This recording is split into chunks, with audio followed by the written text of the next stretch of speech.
2026 की शुरुआत ईरान के लिए किसी कयामत से कम नहीं रही। यहाँ मुद्रास्फीति ने वो रौद्र रूप धारण किया है कि इंसान की मेहनत की कमाई मिट्टी में मिल गई है। आधिकारिक आंकड़ों और फ्री मार्केट की हकीकत में जमीन आसमान का अंतर है। आज एक अमेरिकी डॉलर की कीमत लगभग 1,65,000 रियाल तक पहुंच चुकी है। अगर हम बात करें भारतीय रुपए से तुलना करें तो महज 1 रुपया लगभग 17,200 ईरानी रियाल के बराबर खड़ा है।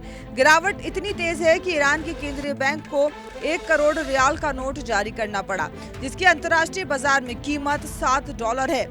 बाजार में 1 किलो चावल की कीमत 32 लाख रियाल है और 1 किलो गोश्त खरीदने के लिए आपको 1 करोड़ रियाल की गड्डी थमानी पड़ती है। अमीर रातों रात गरीब हो गए और गरीब अब सिर्फ अस्तित्व की लड़ाई लड़ रहे हैं। एक अंडा 1.25 लाख रियाल का, 1 लीटर दूध की कीमत 8 लाख, रोटी भी महंगी। यह आर्थिक तबाही अचानक नहीं आई। साल 2026 की शुरुआत के साथ ही ट्रंप प्रशासन ने ईरान पर मैक्सिमम प्रेशर 2.0 लागू कर दिया। इस बार निशाना सिर्फ तेल नहीं बल्कि ईरान का ड्रोन प्रोग्राम, मिसाइल सेक्टर और समुद्री नेटवर्क भी रहा। 28 फरवरी को शुरू हुई 40 दिनों की भीषण जंग ने ईरान के बुनियादी ढांचे को हिलाकर रख दिया। अमेरिकी रक्षा सचिव पीट हेग्सेथ के शब्दों में कहे तो ये हमला अब तक के सबसे भीषण सैन्य प्रहार थे। बिजली घर तबाह है, पुल मलबे में तब्दील हो चुके हैं और रसद की सप्लाई लाइन कट गई है। रिचर्ड नेफ्यू ने अपनी किताब में ठीक ही कहा था कि प्रतिबंधों का मकसद सिर्फ अर्थव्यवस्था नहीं बल्कि जनता का मनोविज्ञान तोड़ना होता है।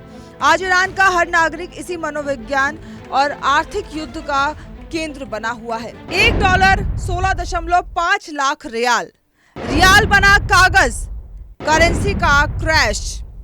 जब चारों तरफ हाहाकार मचा तो ईरानी सरकार ने काला वर्ग यानी इलेक्ट्रॉनिक कूपन सिस्टम को युद्ध स्तर पर लागू किया ताकि गरीब परिवारों को राशन और मांस रियायती दामों पर मिल सके।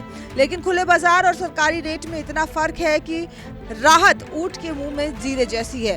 दिलचस्प बात यह है कि इस संकट में भी ईरान का शेतब नेटवर्क उसकी रीढ़ बना हुआ है। वीजा और मास्टर कार्ड से कटे होने के बावजूद ईरान ने अपना स्वदेशी डिजिटल बैंकिंग सिस्टम विकसित किया है।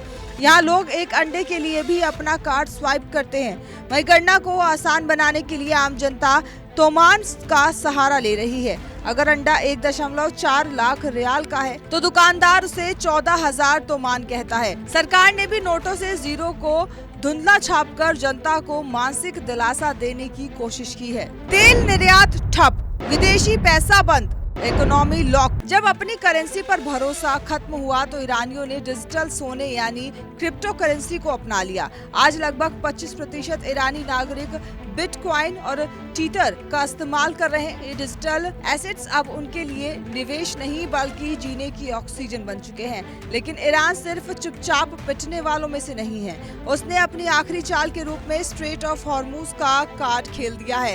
ईरान ने धमकी दी है कि वह इस रास्ते से गुजरने वाले दुश्मन जहाजों से $2 मिलियन तक की पैसेज फीस वसूलेगा। अगर ईरान ने ग्लोबल ऑयल सप्लाई रोकी तो कच्चा तेल $150 प्रति बैरल के पार चला जाएगा, जिससे पूरी दुनिया की अर्थव्यवस्था में भूचाल आ सकता है।